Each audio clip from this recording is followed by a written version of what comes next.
Now, transporting our board can be a little bit tricky. This is the time that we damage our boards on land. The boards are pretty safe on the water, but on land is when you hit boardwalks, cars, drop your board. So we want to mitigate that. And the best way to do that is to work smarter, not harder.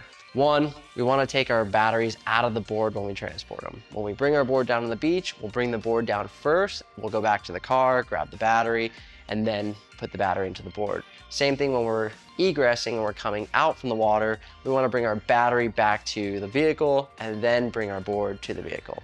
When we carry these boards, there's many ways to do it. We can basically grab the handle, the mast, and we can shrug the board and carry it like that. I personally think that carrying the board over the shoulder is the easiest way to do it, especially when there's no battery in the board. The best way to do that is to use physics to your advantage. We'll have the board laid out, all assembled.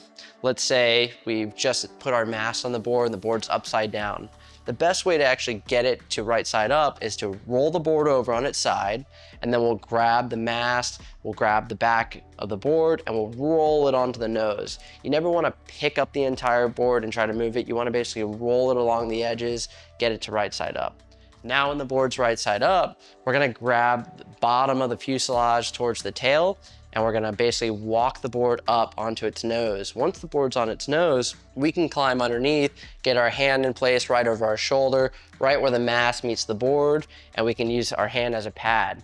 Basically, you just get underneath in a lunge position and squat it up. Once you have the board up over your shoulder, it's important to know that we have to have our foil facing forward. If you have your board facing forward, you won't be able to see where you're going, and you could potentially knock it into a boardwalk, car, tree, whatever's in your way.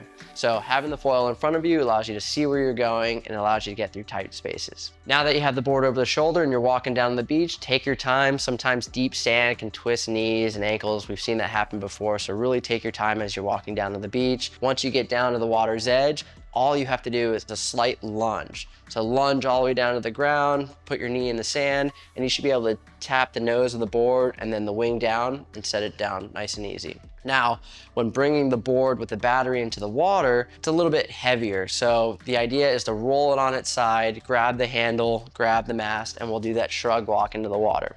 That's one way to do it. I personally like to throw it over my shoulder once again and put it in the water, but if you don't have the physical ability to do that, the shrug method is the way to go. But if you do have the physical ability to get over your shoulder, we're basically gonna lunge underneath the board. We're gonna do exactly what we did when we walk down to the beach. We're gonna get our hand underneath our shoulder to protect the mast from hitting the shoulder, and we're gonna carry it into the water. When you're about waist deep, all you have to do is lunge. As you lunge down in waist deep water, the nose of the board is actually gonna float. So once you drop down, the board's gonna start to float. You can literally just roll the board upside down under the water, which makes it super easy. This is what I do. Now to get the board out of the water, I do the same thing in reverse. I float the board upside down.